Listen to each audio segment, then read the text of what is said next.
welcome to Women's Radio 2.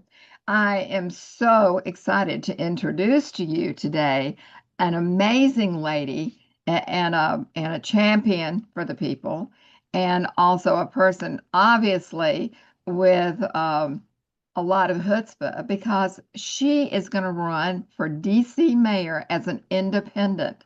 Now, if you thought New York was hard, DC is a real challenge.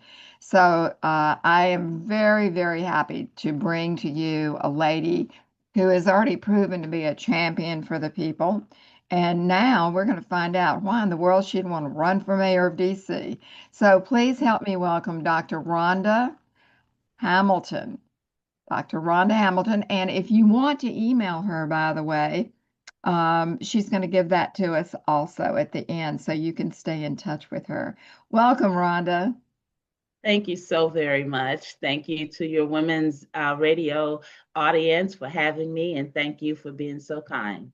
We're just really, really delighted. It's really my cup of tea. I told you I worked in Washington for a while. You I did. think I own a piece of it. Of course, we all do. We should. And Absolutely. but you've actually grown up there and you've seen other people and you have been an advocate. So you have actually gone to City Hall. You know how it operates. You have made dents in the system here already. So what in the world would cause you to get involved in this thing called politics?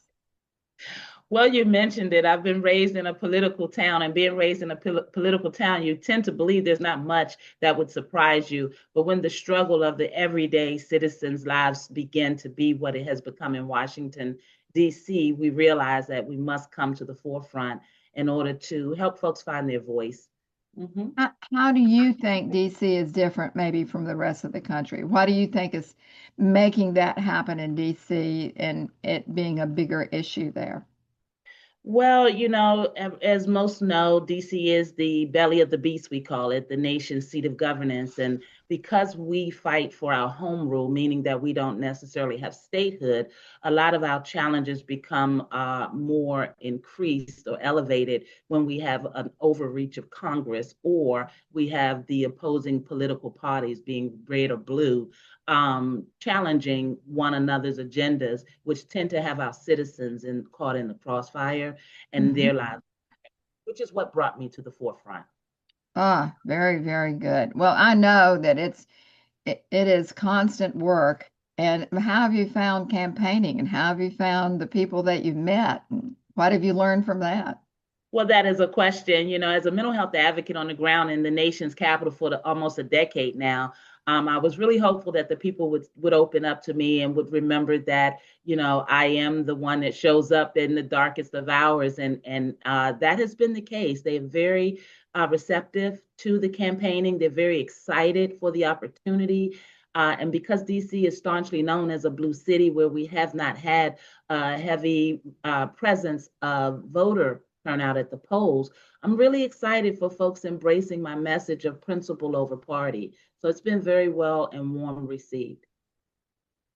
What have you learned by doing this work? Is it anything surprised you so far or is it I can only imagine, especially in DC, it must feel daunting to some degree, but what surprised you? What surprised me is that through all of the polarization, and as I mentioned, the warmly reception that I've received, but what has surprised me is the reality of how much people really are fed up with tradition. They really are frustrated with the reality that the politics have reached their kitchen tables in a way that they've had to become very concerned.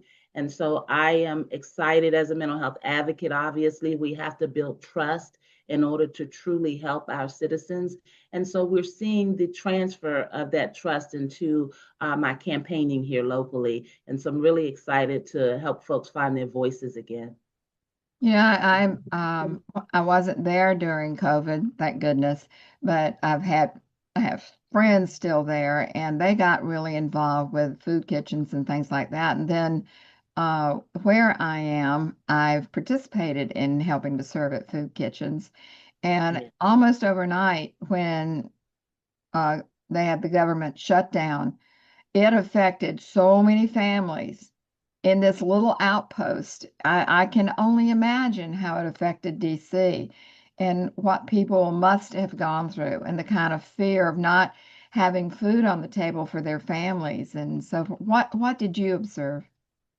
You know, exactly that. The reality that the humiliation, the shame of having to actually admit that you need the help. And can you imagine working years in governance, or the reality of being strengthened through your ability to be able to provide for your family and find yourself in those food lines? And that has become a reality for so many. And as you mentioned, the pandemic helped us to understand that, you know, we were in a challenging time, and it was very awful in DC because we lost quite a bit of families, and it predominantly Mhm. impacted African American community. And so, you know, we know from history that the African American community traditionally suffers health wise in terms of quality access to quality health care.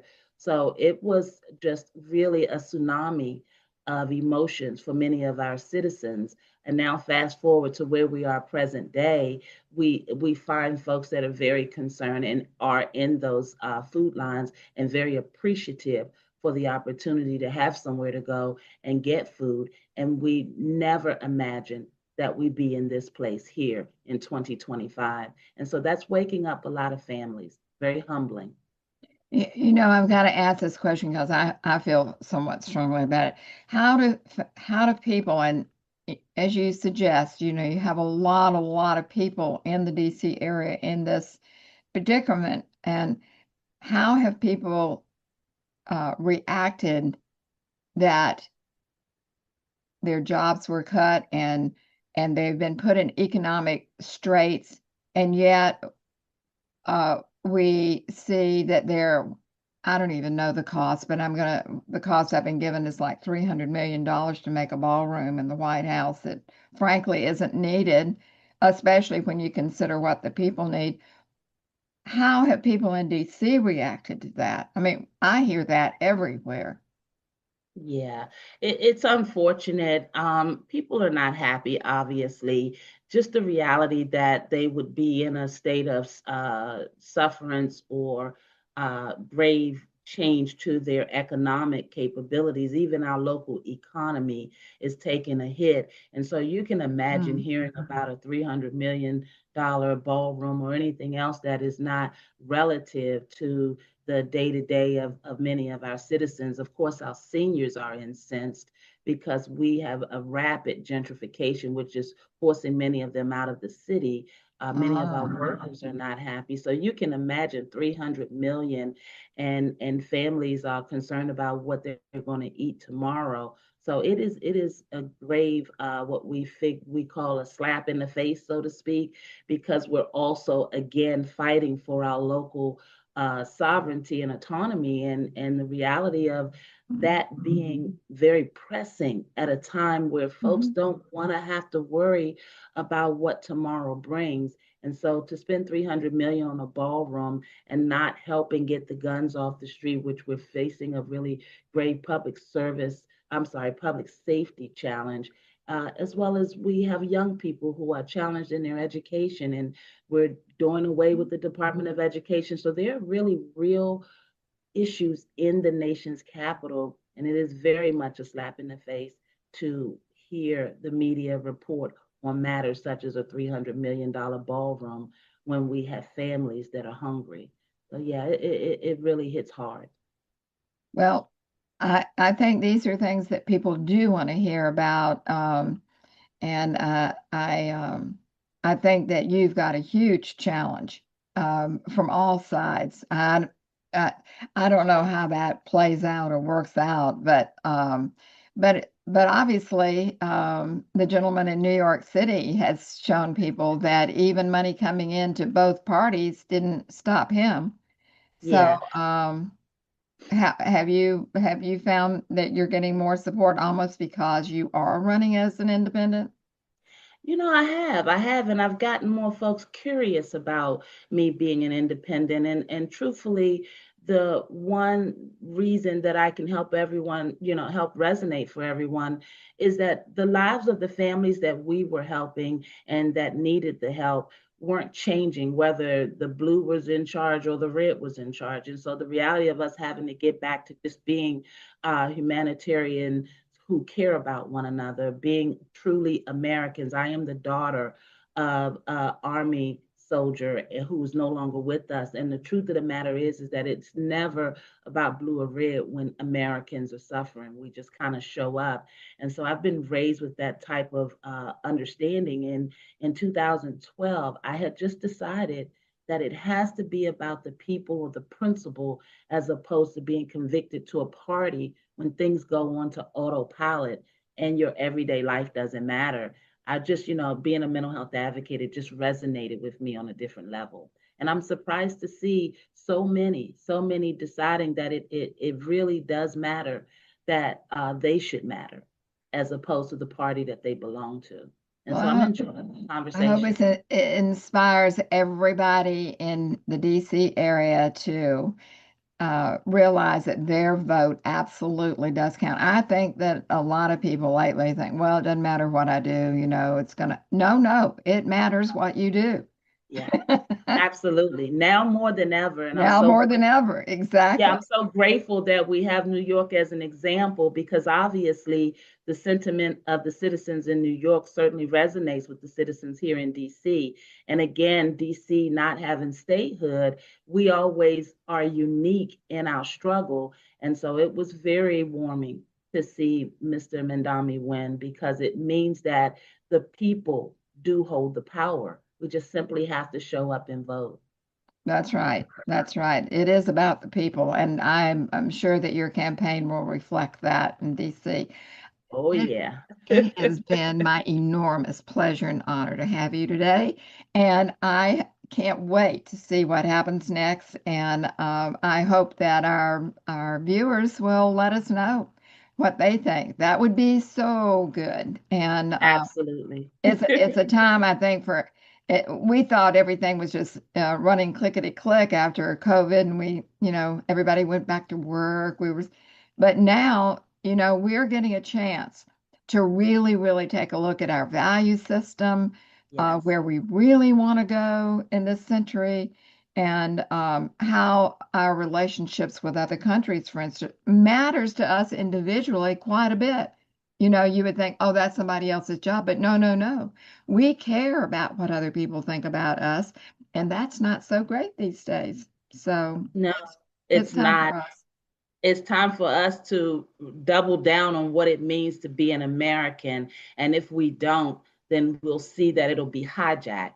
And that it just means too much to so many of us. And as you mentioned, our value systems, our morals are in challenge, as well as the future for the young people that we should be fighting to leave this to. And so I'm very proud to be a part of the American story and to remind folks of what that truly means.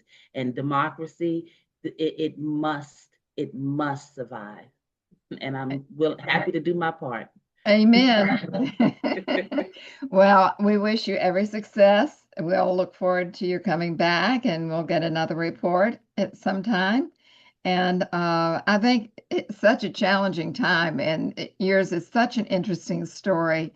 I hope that you'll come back and give us lots of good news. That will be very interesting. And Yes, I would love for you guys to follow the movement. Rhonda, Rhonda, Hamilton, Hamilton, the number 4, DC.com. Rhonda Hamilton for DC.com is the website. We'd love for you guys to sign up to get the updates and most importantly, support the movement in the nation's capital to restore democracy in a way that we should never be challenged to have to do. well, the best of success to you, and we'll look forward to talking with you again. Thank you so much for being my guest today. Oh, thank you. And thank you again to Women's Radio. I am so empowered because women run the world, right? Well, I'll tell you what, we've come a long way, baby. We have. Oh, yes, I second that. Yep. Great. Good luck, Rhonda. Thank you so very much. God bless you.